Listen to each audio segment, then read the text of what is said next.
Olá, boa tarde. Hoje nós vamos falar sobre as principais características dos seres vivos. Bom, nem tudo que existe é vivo. Uma pedra não é viva, o ar não é vivo, a água não é viva. E existem alguns critérios para que o indivíduo possa ser considerado um ser vivo. Nós vamos falar sobre eles. O primeiro critério para que o indivíduo seja considerado vivo é que ele seja formado por célula. Não importa se ele é formado por uma única célula ou por mais de uma célula. Quando ele é formado por uma única célula, no caso, exemplo, as bactérias, ele é chamado de unicelular. Quando ele é formado por mais de uma célula, por duas ou mais células, ou milhares de células, ele é chamado de pluricelular. Nós, seres humanos, somos pluricelulares, Somos formados por milhares de células e de células de tipos diferentes. Bom, pessoal, além de ser formado por célula, também nós temos células procariontes e células eucariontes. As células procariontes são as células mais simples. Elas não têm um núcleo verdadeiro. Elas possuem membrana no celular, elas possuem carioteca, mas elas não possuem um núcleo com material genético definido.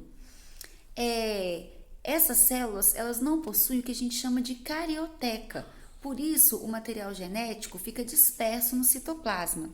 Já as células eucariontes são aquelas células mais complexas que possuem membrana, citoplasma, núcleo bem definido, com a presença da carioteca que delimita o núcleo.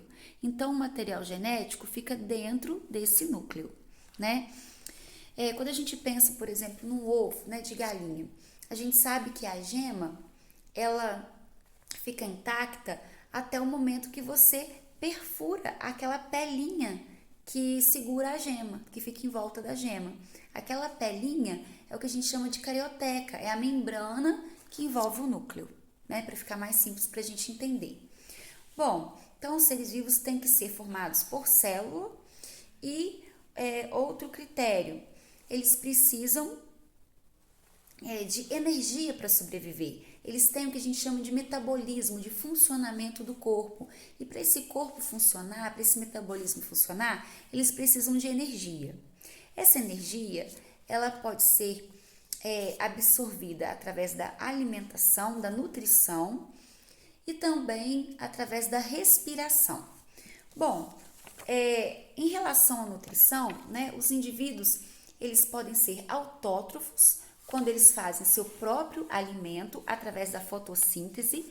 No caso aqui nós temos uma árvore, uma planta terrestre que retira do solo água, leva até as folhas através dos vasos condutores e lá nas folhas, as folhas absorvem o gás carbônico presente na atmosfera, mais a energia do sol e junta esses ingredientes, água, gás carbônico e energia solar e forma o alimento, que é a glicose, que é a que a gente chama de seiva elaborada, que faz a planta crescer, e também a planta elimina o gás oxigênio.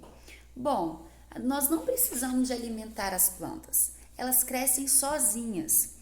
Os indivíduos que fazem seu próprio alimento são os indivíduos autótrofos, ou autotróficos. E também existem indivíduos que precisam de fontes externas, eles não são capazes de produzir seu próprio alimento.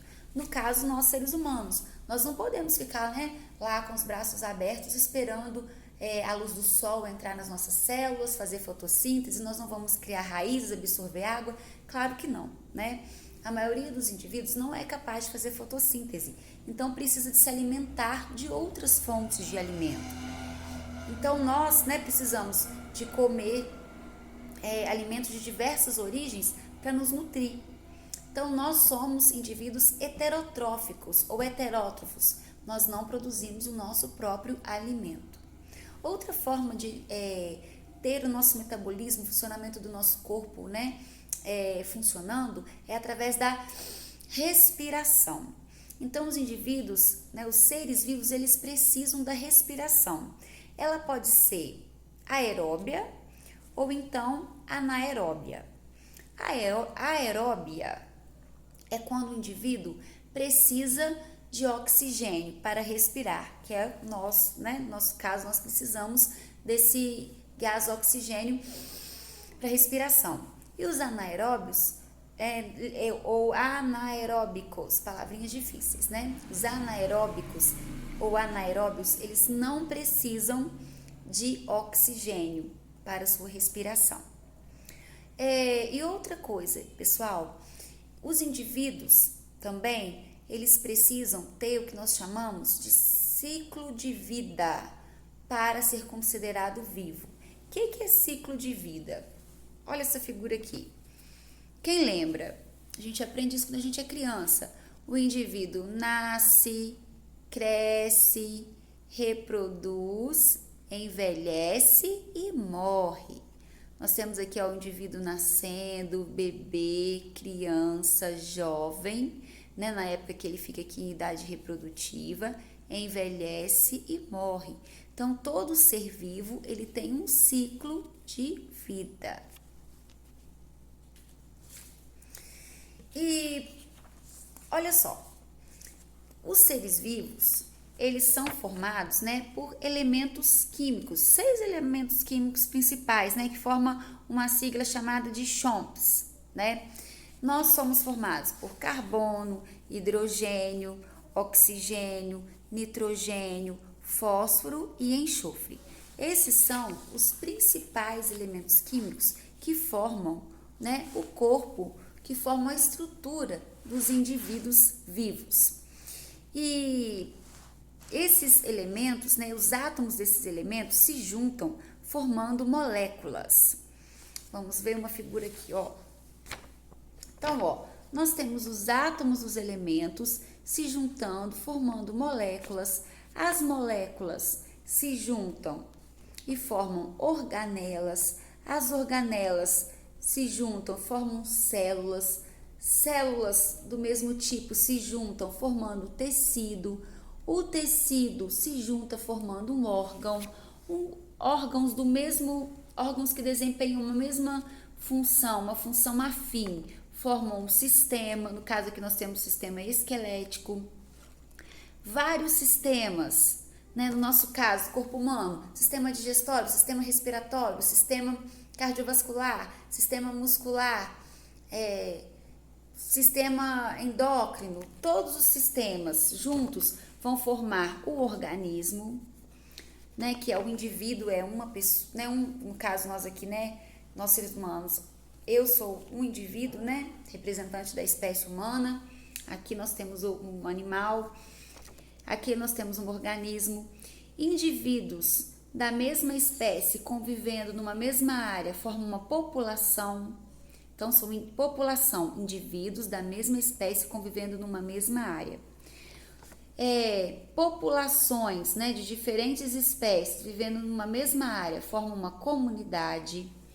O conjunto de várias da comunidade com os fatores ambientais, né, luz, a vegetação, clima, solo, relevo, todos os fatores vivos e não vivos convivendo numa mesma área formam o que a gente chama de ecossistema, e o conjunto de todos os ecossistemas formam a biosfera, tá? Que é o total de tudo que existe no planeta, toda a natureza, toda a interação entre os seres vivos.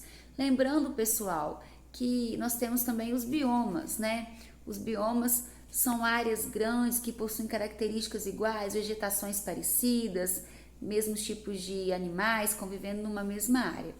Então, todo esse ciclo aqui forma o nosso planeta. Então, os seres vivos precisam ser formados por célula, eles precisam ter metabolismo funcionando, precisam de energia. Além disso, eles precisam de ter um ciclo de vida. Nascer, crescer, reproduzir, envelhecer e morrer. Tá ok? Um abraço para vocês e até a próxima.